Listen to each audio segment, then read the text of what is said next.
ये 10वीं कक्षा का गणित है, ठीक है, जिसमें हम लोग जानेंगे प्रश्नावली 1.1 अध्याय 1 का वास्तविक संख्या का क्वेश्चन, ठीक है, सीखेंगे बनाने के लिए।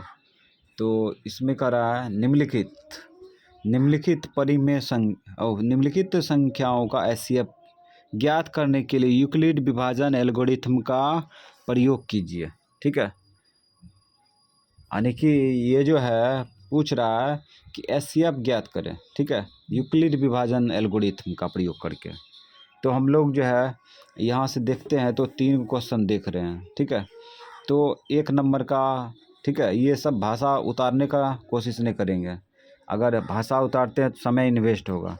तो 1 का रोमन अक्षर देख के उसके बाद हल लिख देंगे, उसके बाद डायरेक्ट उतार देंगे संख्या। तो इस प्रकार से हम उतार चुके हैं पहले से, ठीक है, यहाँ उतार चुके हैं। अब इसको सॉल्व करेंगे। तो विभाजन एल्गोरिथम से कैसे बनाते हैं तो देखते हैं। शुरू वाला से आओ, यहाँ देखेंगे कि सबसे बड़ा संख्या क्या है, 225 है ना। 225 बड़ा है, 225 में 135 से भाग देंगे, ठीक है। तो 135 से किस में भाग देंगे, 225 में। ऐसे क्या बार में लगेगा, 135 दूना कितना हो जाएगा, 270 हो जाएगा, जो कि 2 बार में ज़्यादा हो जाता है। तो 1 बार में लगाओ, 135 इकाई 135 घटाओ 0, 12 में से 3 गया 9, ठीक। उसके बाद घट जाएगा तो कट जाएगा। अब जो है 135 से इसमें भाग नहीं लगेगा, नहीं लगेगा ना। जब भाग नहीं लगेगा तब ये 135 को इधर ले आएंगे, 135 को इधर ले आओ, 135। अब 90 से इसमें भाग लगाएंगे तो 90 दूना 180 हो जाएगा, जो कि 2 बार में ज़्यादा हो जाएगा। तो 1 के बार में लगाएंगे, 90 इकाई 90 घटाओ, 5 में से 0 गया 5, 13 में से 9 गया 4, ठीक। इधर 0 बचा तो कट्टा। और उसके बाद अब ये देखो 90 से 45 में भाग नहीं लगेगा, इसलिए 90 को इधर ले आएंगे, 90 को इधर ले आए, ठीक। 45 से इसमें भाग लगाएंगे तो 2 बार में लग जाएगा, 45 दूनी 90 होता है। तो यहाँ पे कट चुका है, ठीक है। तो इसको डिटेल में भी आंसर मार सकता है और शॉर्टकट भी आंसर मार सकता है।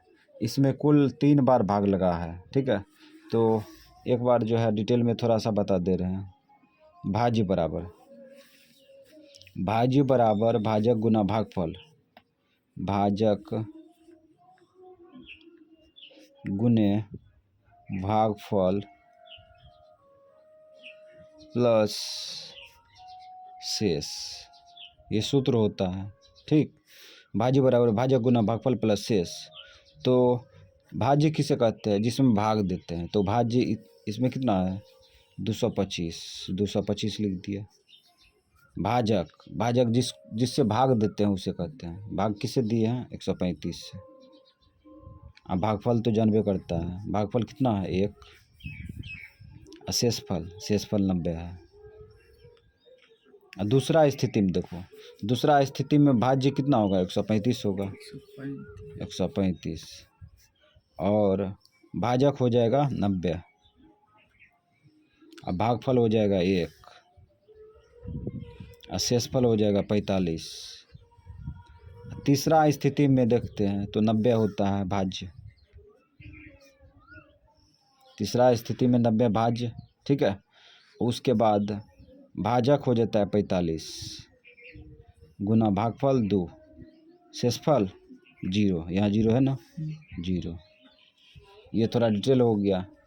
अब आंसर क्या आएगा, जो अंतिम भाजक होगा वही आंसर होगा। अंतिम भाजक देखो, ये पहला भाजक है, ये दूसरा भाजक, ये तीसरा भाजक, उसके बाद भाजक है क्या, नहीं, तो अंतिम भाजक यही होगा ना। तो यहाँ पे लिख देंगे मौसौ बराबर 45 आंसर। और याद रखो मौसौ कहते हैं किसे, ये भी याद रहना चाहिए। मौसौ वैसी संख्या को कहते हैं, कौन ऐसी एक संख्या है, ठीक है, कौन ऐसी एक संख्या है जो कि 135 को भी काट रहा है और 225 को भी काट रहा है। ठीक है, तो उसी को ज्ञात करके अगर हम लोग भाग लगाते हैं तो उसी को कहते हैं मौसवा। क्या कहते हैं? मौसवा। ठीक है, तो मौसवा उसी को कहते हैं जो संख्या है ना, दी हुई संख्या को काट दे पूर्ण रूप से, उसी को मौसवा कहते हैं। समझ गया?